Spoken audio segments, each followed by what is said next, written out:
Israel ও যুক্তরাষ্ট্রের যৌথ উদ্যোগে গত ২৮ ফেব্রুয়ারি ইরানে শুরু হওয়া হামলার পর পুরো মধ্যপ্রাচ্য বিশ্ব অর্থনীতি এখন এক গভীর অচলাবস্থায়। চলমান এই যুদ্ধের মাঝেই সাবেক মার্কিন পররাষ্ট্রমন্ত্রী জন কেরি একটি চাঞ্চল্যকর তথ্য প্রকাশ করেছেন। তিনি জানিয়েছেন, যুদ্ধাপরাধের দায়ে আইসিসির গ্রেপ্তারি পরোয়ানাভুক্ত ইসরায়েলি প্রধানমন্ত্রী Benjamin Netanyahu, president George W Bush, Barack Obama এবং জো বাইডেনকেও ইরানের বিরুদ্ধে যুদ্ধের প্রস্তাব দিয়েছিলেন, কিন্তু তারা সবাই সেই প্রস্তাব সরাসরি প্রত্যাখ্যান করেন। The late show with Stephen কলবার্টে আলাপকালে জন কেরি বলেন, পূর্ববর্তী প্রেসিডেন্টরা শান্তিপূর্ণ সমাধানের সব পথ যাচাই না করে যুদ্ধে জড়াতে রাজি হননি।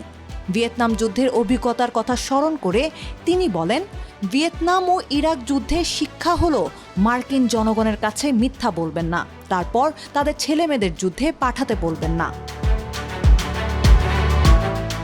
তাহলে ডোনাল্ড ট্রাম্প কিভাবে এই যুদ্ধে রাজি হলেন? দ্য নিউ ইয়র্ক টাইমসের প্রতিবেদন অনুযায়ী গত ১১ ফেব্রুয়ারি সিচুয়েশন রুমে ট্রাম্পের সঙ্গে বৈঠকে নেতানিয়াহু জোরালোভাবে দাবি করেন যে ইরানের শাসন ব্যবস্থা পরিবর্তনের এখনই উপযুক্ত সময়।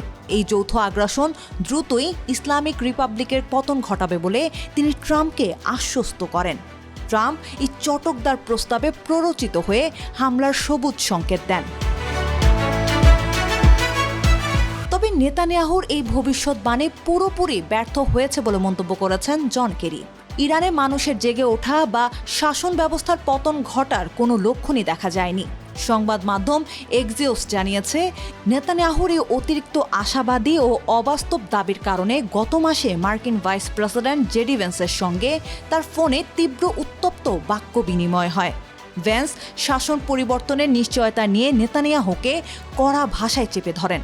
যুদ্ধের আগে নেতানিয়াহু প্রেসিডেন্টের কাছে বিষয়টিকে খুব সহজ হিসেবে তুলে ধরেছিলেন, কিন্তু পরে তা মিথ্যা প্রমাণিত হয়।